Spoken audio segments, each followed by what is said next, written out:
All right, y'all, so we're back out here at Elevated AF, and today we're going to be building the ultimate camping rig. Now, I'm not talking any ordinary camping rig where you just kind of got your camper, you got your truck, you got your little quad in the back. No. This is going to be something custom built and one of a kind. But first, we got some stuff to pick up. Also, if you guys enjoyed today's video, help me out by giving that like button a little tap. It helps out the video a ton, and I appreciate it so much. I'm not kidding if you haven't done it already. It really does help out the video.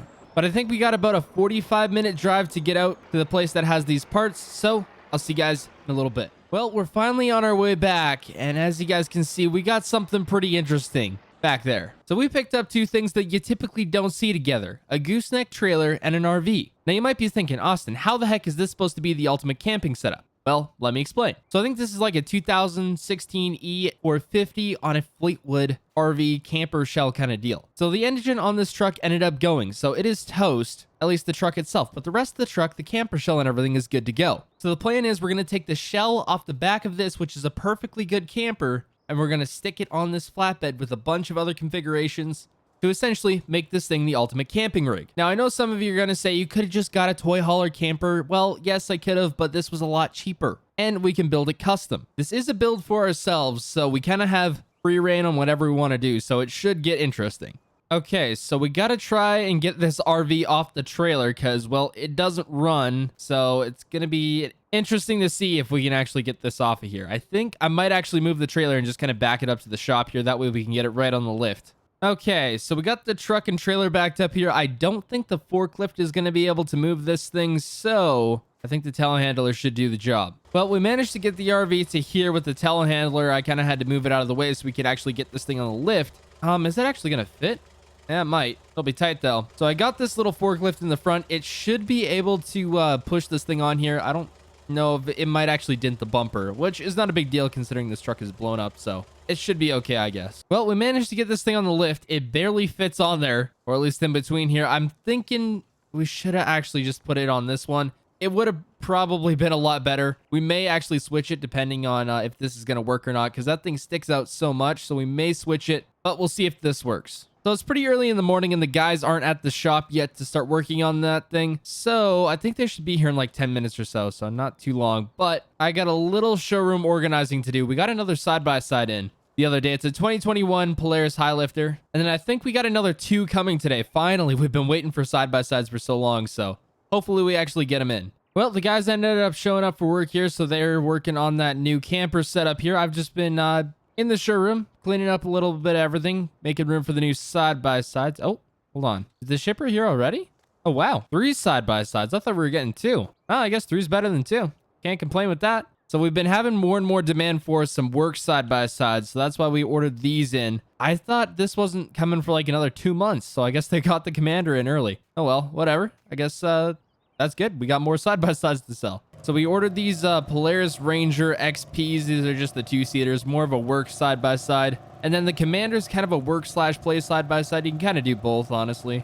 So it works pretty good. So I'm thinking I'm going to put the Commander out on the showroom there just for now. I might actually put this orange Ranger out there. We had a guy kind of order this in. He doesn't have like a down payment or anything on it. So he wanted this in this specific red color. So it's kind of already sold. So we're just going to put these two out here.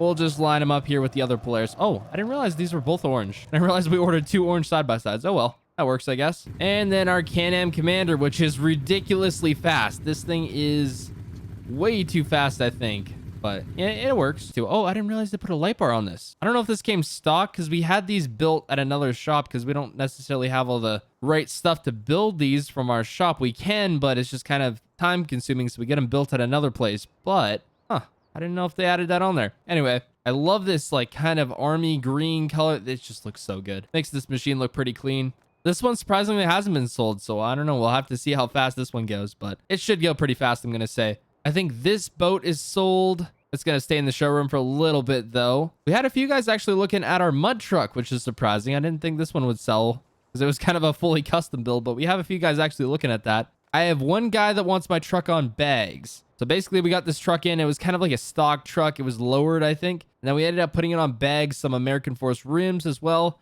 And we kind of just hooked it up to this boat as kind of like a package deal if you wanted to, but you can go either or. But I'm going to go check on how those guys are doing on that RV there, and hopefully we can take in the trailer there pretty quick and start getting that mounted up and all the other custom parts. So I'll see you guys in a little bit. All right, y'all. So it's roughly been 2 days, and the guys have been working like crazy. I sent them home early because they got the trailer done.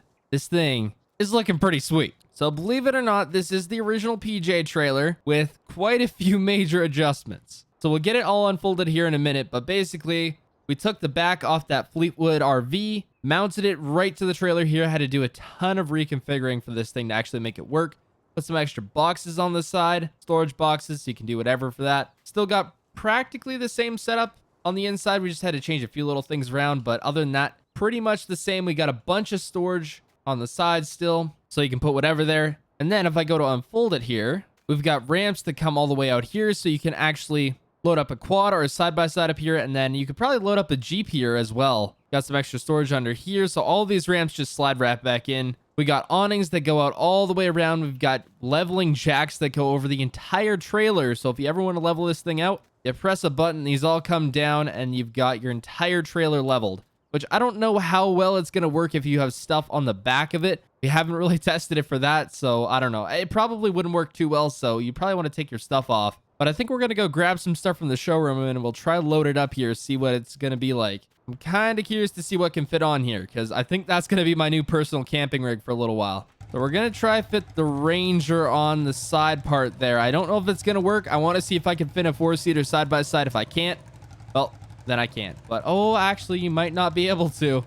It might just be a quad. Okay, so you can fit a side-by-side on there if you wanted to, but probably the ideal one would be a quad. But either or, that works. It doesn't fit on the best, so you might want to be a little careful. I think we'll actually toss this one to the back. We'll try fit on a quad in there. You know what? You might even be able to fit in 2 quads, actually. It gives me an idea I want to try. I don't know if I could actually fit on the mud truck on there. I don't know. I don't think that's going to work. That thing's a little too big. You know what? 2 might actually not work on there. That's a shame. I can try it, though.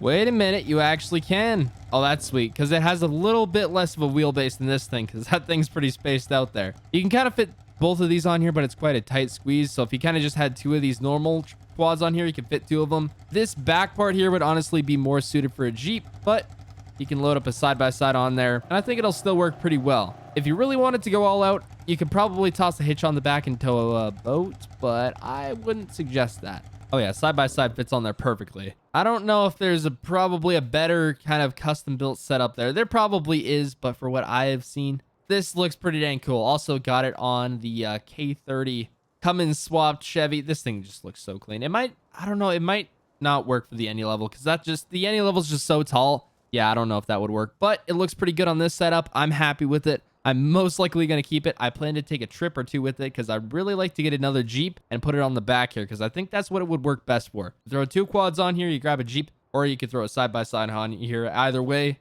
and it would work pretty well. Also, one thing I did want to mention here real quick is FS22 is right around the corner, so if you guys are looking to pre-order the game, I have a link down in the description that helps support the channel, and anything from that goes into giving away new copies of FS22 once the game drops. I'll be giving away a bunch of those, but if you guys don't want to wait for that, you can pre-order it using my code AustinFarmer or any other creators' codes. As long as you're using someone's, that's awesome. But anyway, guys, that's going to be the end of the episode for today. If you did enjoy, smash that like button. Also, if you're new, consider subscribing. Hope you all enjoyed. If you have any suggestions for different builds we can do on this series, let me know down in the comments section, and maybe I'll do one you suggest. Also, I think we might be moving shops here pretty quick. I don't know. We're scouting out new locations, so who knows? We might be moving Elevated AF soon. Anyway, hope you all enjoyed.